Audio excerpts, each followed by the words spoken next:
Hey everyone, Teo here. In this video, I want to show you how I record my sketching videos outdoors and the tools that I use. So these are the tools that I use: a tripod, a mirrorless camera. This is the Panasonic GH5 that I bought in 2017. ND filters and this wireless mic system. And if I'm just using my phone to record, it would be this setup: the same tripod, the phone, a phone clamp, and the wireless mic system. I've actually made a video talking about my indoor recording setup before, and I will link to that video in the video description below. So this is my outdoor recording setup, and for outdoor purposes I prefer my equipment to be lightweight. So sometimes I do use my phone to record videos, but when I look at the footage recorded, usually I'm disappointed with the image quality, even if it's from an iPhone. So I do prefer to use my mirrorless camera, even though it's significantly heavier. This is the Panasonic GH5 that I have been using for many years, and you can see the rubber grip has melted off, and I've just repaired this less than 1 year ago because it's less expensive to repair this than to buy a new camera. And the lens on this camera is the Olympus 12mm f2, so this will give the camera a 24mm field of view. And I have attached this wireless receiver. This is a mic with this camera, and this setup is very lightweight. So I usually use this lens for vlogging because it's lightweight.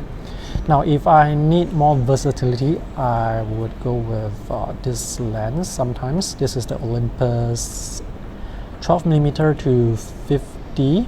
The nice thing about this lens is this is a zoom lens that also has a macro feature. If I really need to use the macro feature, then I will use this lens, but otherwise I'm usually using this lens when I'm recording outdoors, either this lens or the Panasonic 12 to 60mm f2.8 to f4. So usually when I'm outdoor sketching, I would bring along my portable stool, but today I have forgotten to bring that. Anyway, I found this platform which is slightly higher than my portable stool. So when I'm seated down, I will set up my tripod by the left side because I'm right-handed, and the tripod will be extended all the way up, and I will adjust the camera to, well, record the sketchbook or the tablet that I'm using. And this is the view that the camera would capture. This is an A5 size sketchbook, and when it opens up, it's quite wide. So a 24mm field of view is going to get you this view, and it's actually wide enough to record an A5 size sketchbook. The aperture that I'm using right now is f2.5, and the aperture is adjustable. So at this aperture, certain areas will be in focus and certain areas will be off focus. So I have the focus point here, so this is sharpest, and it may be slightly blurred here. If you want to zoom in, you can either adjust the height of the tripod or you can use a zoom lens. In this case, I'm using a fixed lens with fixed focal length. So to zoom in, I'm actually using the EX teleconversion feature from the camera, which gives me around a 1.5 times zoom. One accessory that you will probably need for outdoors recording with your phone or camera is an ND filter. And I happen to have one on the camera lens right now. So this ND filter will reduce the amount of light that is captured by the camera's sensor, because right now outdoors is just too bright, so I need something like this to reduce the amount of light, otherwise everything will be blown out. Another way to adjust the amount of light the camera sensor can capture or will capture is to adjust the aperture, or you can control the aperture size and also use an ND filter. Now this particular ND filter that I have is ND64, so this will reduce light by 6 stops. This is good for recording outdoors. If I'm recording indoors but seated very close to the window, so it's still quite bright, I would need an ND filter that has ND8, which will reduce light by 3 stops. There are actually variable ND filters where you can turn the filter to control how dark this is. This is a fixed ND filter, so this has a fixed number of stops, and the image quality you get from fixed filters is actually better compared to the variable ones. If you're recording yourself drawing on a tablet, you will need a camera where you can adjust the shutter speed. And this is very important because you need the shutter speed to be in sync with the refresh rate of the tablet's display.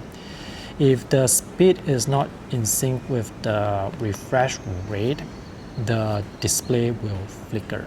Flickering is actually quite common when you're recording your tablet with a phone because you cannot control the shutter speed for the phone. So you can see the display of the tablet is flickering, but with the camera that I'm using, it's not flickering because the shutter speed is in sync with the refresh rate. But the shutter speed for this camera on the phone is not in sync with the refresh rate.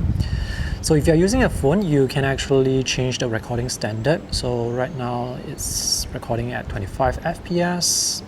You can change it to 30 to see if there is any improvement, and it seems like it's working fine now because 30 is in sync with 120 Hz. 60 looks fine as well. 24 looks okay. 25 is not going to work. Depending on the phone you have, you may be able to enable PAL formats because most phones will let you shoot at 24 FPS, 30 FPS, and 60 FPS.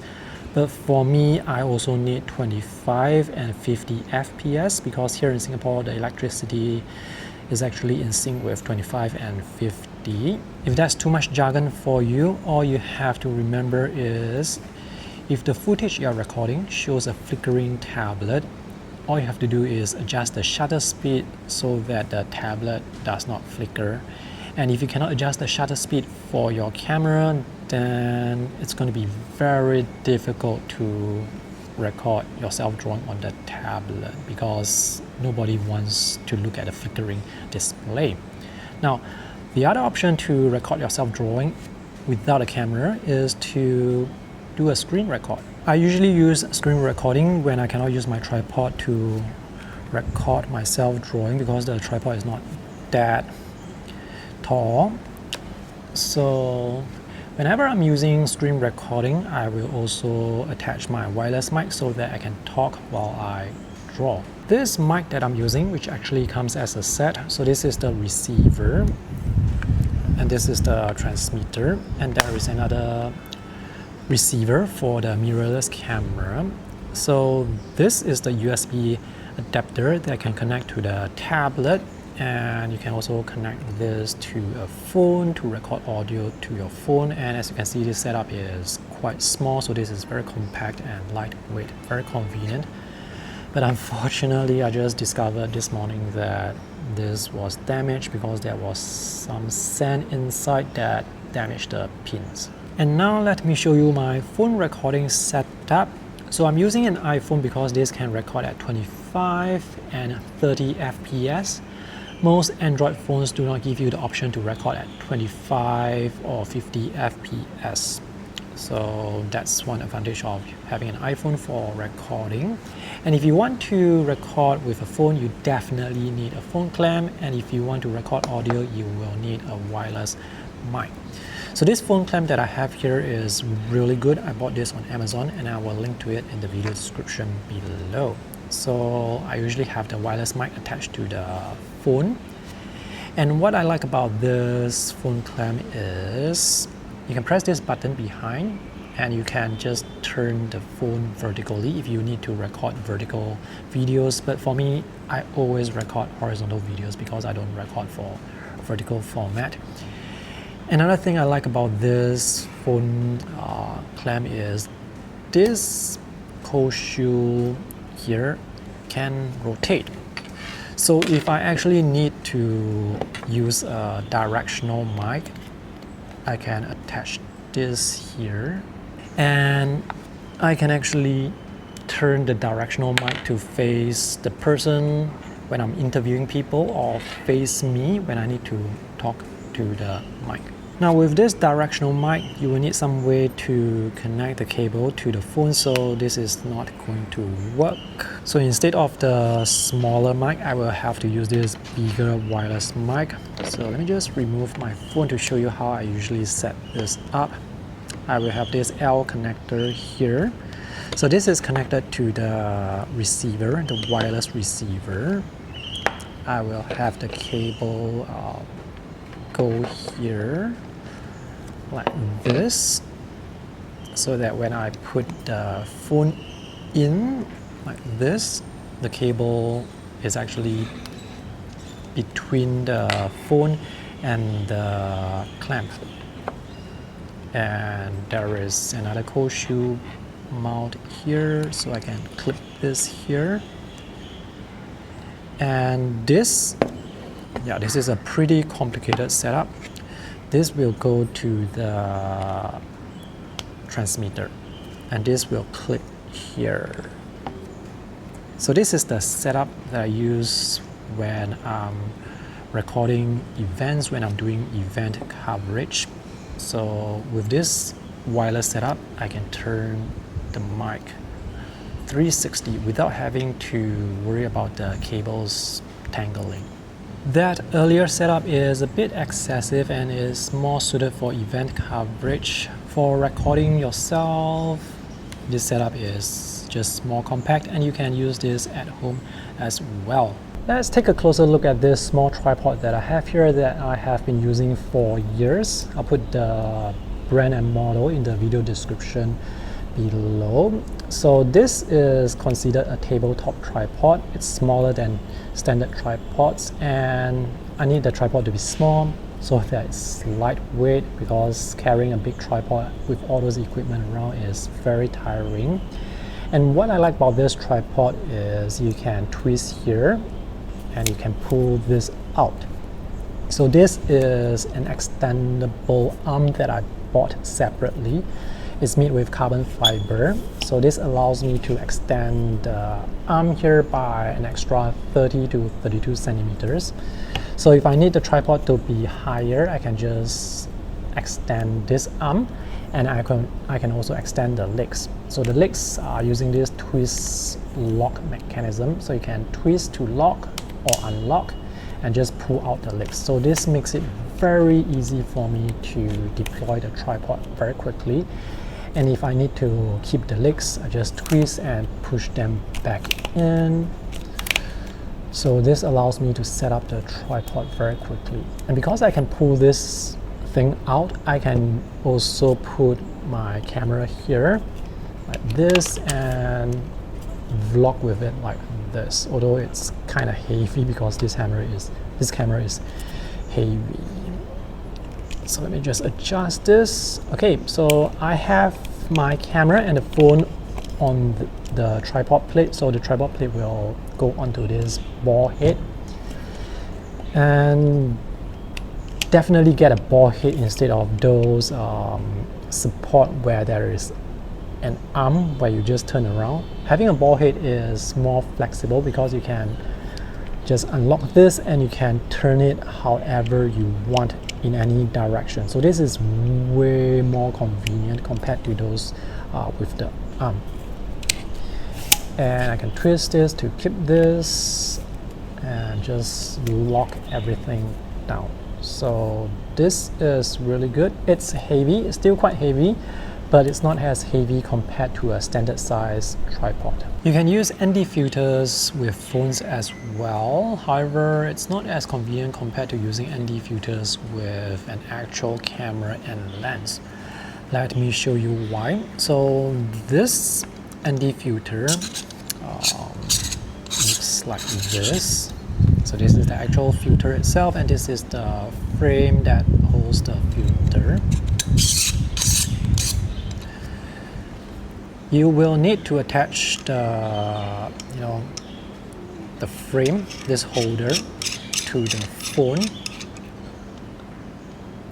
And when you do this, sometimes the touch does not work properly. Now it works fine, but sometimes it doesn't. And sometimes the front camera may be blocked by this part here. Oh, let's see if it, yeah. So you can see there is this gray black thing here. That's because the camera is blocked by this part here. So if you want to switch between using the camera here back to the front camera, you have to remove this, and if you want to use this again, you have to put this ND back. It's very inconvenient.